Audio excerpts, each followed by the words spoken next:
పశ్చిమ గోదావరి జిల్లాలో రోహిణి కార్తె ప్రభావంతో ఎండ వేడిమికి ప్రజలు అల్లాడుతున్నారు. వడగాళ్ల తీవ్రతకు ఇప్పటికే 10 మందికి పైగా మృతి చెందారు. ఎండల తీవ్రతకు పూరిళ్లు, గడ్డి వాములు తగలబడుతున్నాయి. వీటి నివారణకు తీసుకోవాల్సిన జాగ్రత్తలపై జిల్లా అగ్నిమాపక శాఖ అధికారితో మా ప్రతినిధి శివసాగర్ ఫేస్ టు ఫేస్. రెండు తెలుగు రాష్ట్రాల్లో బాణుడు బగబగలికి జనాలు విలవిల్లాడిపోతున్నారు. గత వారం రోజులుగా పెరుగుతున్న ఉష్ణోగ్రతతో ప్రజలు చాలా ఇబ్బందులు పడుతున్నారు. గత సంవత్సరంతో పోల్చుకుంటే ఈ సంవత్సరం ఎక్కువగా సూర్య వేడిమి అట్లాగే వడగాల్పుల తీవ్రత ఎక్కువగా ఉండడంతో సీనియర్ సిటిజన్స్తో పాటు చిన్నపిల్లలు కూడా ఇబ్బంది పడే పరిస్థితులు ఉన్నాయి. అట్లాగే బండ్ల కార్మికులు రోజువారీ దినచర్య చేసుకునే కూలీలు అయితే వడగాలు తట్టుకోలేని పరిస్థితుల్లో ఉన్నారు. అట్లాగే జిల్లా వ్యాప్తంగా చూసుకుంటే గడ్డివాములతో పాటు ఎడ్ల పాకలు అట్లాగే చిన్న చిన్న పూరిపాకులు కూడా సూర్యరశ్మికి అట్లాగే ఎండ వేడికి తగలబడిపోయే పరిస్థితులు ఉన్నాయి. ప్రస్తుతం మనం ఏలూరు ఫైర్ స్టేషన్ సెంటర్లో ఉన్నాము. నిత్యం ఇక్కడ ఎంతో రద్దీగా ఉంటుంది. అట్లాగే ఈరోజు చూసుకుంటే ఎండవేడిమి 44 డిగ్రీలకి చేరడంతో ప్రజలు కూడా తక్కువగా తిరిగే పరిస్థితులు కనపడుతున్నాయి. రక్షణ చర్యలు లేకుండా ప్రజలు బయటకు వచ్చే పరిస్థితి లేదు. ముఖానికి కర్చీఫ్లు కట్టుకుని అట్లాగే మంచినీటి బాటిల్తో కూడా బయటకు వచ్చే పరిస్థితులు ఉన్నాయి. ప్రస్తుతం మనతో మాట్లాడడానికి జిల్లా ఫైర్ ఆఫీసర్ వీరభద్రరావు గారు ఉన్నారు. ఒకసారి వారితో మాట్లాడించే ప్రయత్నించేద్దాం. సార్ చెప్పండి, అంటే గత ఏడాదితో పోలిస్తే ఈ సంవత్సరం ఎక్కువగా ఎండలు కూడా ఉన్నట్టున్నాయి. అట్లాగే మీకు ఈ ఎండ వేడికి గడ్డివాములు కూడా తగలబడిపోయే పరిస్థితి ఉంది. అంటే మీకు గత సంవత్సరంతో పోలిస్తే ఈ సంవత్సరం ఎన్ని కాల్స్ వచ్చాయి, మీకు ఎన్నిటిని మీరు నివారణ చర్యలు తీసుకోవడం జాగ్రత్తలు చెప్తున్నారు? నమస్తే అండి. గత వారం రోజులుగా మన ఉష్ణోగ్రతలు పెరుగుతున్నాయి, రోజు పెరుగుతున్నాయి.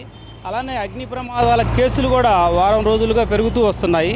నిన్న చూస్తే 14 ఫైర్ కాల్స్ వచ్చాయి. అలానే వారం క్రితం అయితే ఒక 6-7 ఉన్నాయి. అలానే ఈరోజు కాస్త వాతావరణం చల్లబడ్డప్పటికి కూడా 45 డిగ్రీలు మించి ఉంది. అలానే ప్రతిరోజు కూడా మాకు ఎక్కువగా ఈ గడ్డివాములు, పూరిపాకలు, అలానే ఎండుగడ్డి, పంట పొలాల్లో గడ్డి, తోటలు కూడా అగ్ని ప్రమాదాల కేసులు ఎక్కువగా వస్తున్నాయి. పశువుల పాకల దగ్గర కానీ ఎటువంటి జాగ్రత్తలు తీసుకోవాలి? అట్లాగే మీకు ఫ్రాంక్ కాల్స్ కూడా ఎక్కువ వస్తుంటాయి. వాటిని మీరు ఎలా ఎదుర్కొంటుంటారు ఈ సీజన్లో? ఇప్పుడు పశువుల పాకల దగ్గర చుట్టుపక్కల ఎండుగడ్డి లేకుండా చూడాలి ముఖ్యంగా. అలానే చిన్నపిల్లలకి అగ్గిపెట్టెలు అలాంటి అందుబాటులో లేకుండా చూడాలి. అలానే బహిరంగ మంటలు వేసేటప్పుడు తగినంత నీటి సౌకర్యాలు, అంటే బకెట్లో నీళ్లు దగ్గరకు పెట్టుకొని ఎండిపోయిన గడ్డి కానీ చెత్త చెదారం మంటలు కాల్చవలసిన అవసరం ఉంటుంది. పూర్తిగా కాలే వరకు దగ్గరగానే ఉండాలి మనుషులు. ఎట్టి పరిస్థితుల్లోనూ వదిలి వెళ్ళకూడదు. ఎందుకంటే గాలి తీవ్రత వల్ల ఈ గడ్డి, ఎండుగడ్డి కానీ లేకుంటే మండుతున్న గడ్డి కానీ ఇళ్ల మీద పడి అగ్ని ప్రమాదాలు జరిగి ఆస్తి నష్టం, ప్రాణ నష్టాలు కూడా జరిగే అవకాశాలు ఉంటాయి. కాబట్టి ప్రతి ఒక్కరూ దగ్గరుండి మంటలు పూర్తిగా ఆరిపోయే వరకు ఉండవలసిందిగా కోరుచున్నాము. వేసవి తీవ్రత అధికంగా ఉంది. అగ్ని ప్రమాదాలు జరిగినప్పుడు కూడా వెంటనే సమీప అగ్నిమాపక కేంద్రానికి ఇంటిమేట్ చేయాలని చెప్పి అగ్నిమాపక శాఖ అధికారి చెప్తున్నారు. మనం చూసుకుంటే ప్రస్తుతం ఏలూరు ఫైర్ స్టేషన్ సెంటర్లో ఉన్నాం. ఇక్కడ అత్యంత రద్దీగా ఉండే ప్రదేశం ఇది. జిల్లా వ్యాప్తంగా ప్రజలందరూ కూడా ఎక్కువగా జిల్లా కేంద్రం ఏలూరు చేరుకుంటారు.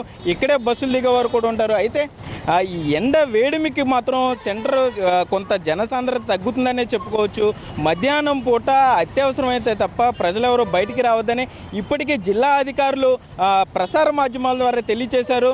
ఎవరన్నా ఎండ వేడినా అట్లాగే వడగాల్పు వలన పడితే మాత్రం దగ్గరలోన్న ఆసుపత్రికి వెంటనే చేరుకోవాలని చెప్తున్నారు. మంచినీటిని ఎక్కువగా తీసుకోవాలని కూడా వైద్యాధికారులు సూచిస్తున్నారు. మొత్తం మీద చూసుకుంటే జూన్ 8 వరకు కూడా ఎండవేడిమి ఇదే విధంగా ఉంటుంది. బాగా అత్యవసరం అయితే తప్ప ప్రజలెవరూ బయటికి రావద్దని అధికారులు ఎప్పటికే సూచించారు. అట్లాగే అగ్ని ప్రమాదాలు జరిగినప్పుడు కూడా వెంటనే సమీప అగ్నిమాపక కేంద్రాలకు ఇంటిమేట్ చేయాలని, ఎవరూ కూడా జోక్ కాల్స్ చేసి అగ్నిమాపక అధికారులు ఇబ్బంది పెట్టద్దని అధికారులు చెప్తున్నారు. చూసుకుంటే చిన్నపిల్లలు, సీనియర్ సిటిజన్స్ ఎక్కువగా ఇంట్లోనే ఉండాలని, బయటికి రావద్దని కూడా అధికారులు సూచించే పరిస్థితులు కనపడుతున్నాయి. ఇది ఇక్కడ పరిస్థితి. కెమెరామెన్ భాగ్యరాజ్తో సాగర్, 99 టీవీ, ఏలూరు నుండి. For more updates, please subscribe 99 TV Telugu.